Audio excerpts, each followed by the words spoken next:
Hvad så? Det er Akko fra Riders Bench, og vi har hørt, at Retro han længe har påstået, at man kan bruge en Cryplex-pen som steel tip marker i en billig udgave af Krings K66. Så vi har tænkt os at teste myten. Vi åbner først markeren, som vi har tømt grundigt.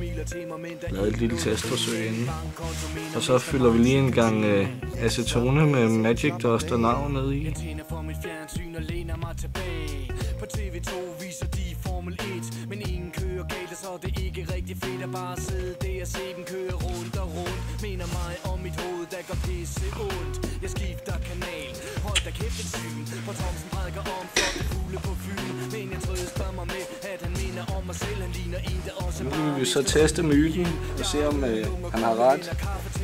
Minder onde tunger ville kalde mig for grønlænder. Jeg tænder en smøg og skærer en grimasse. Jeg vil væk fra det hele, mest af alt væk fra Lasse.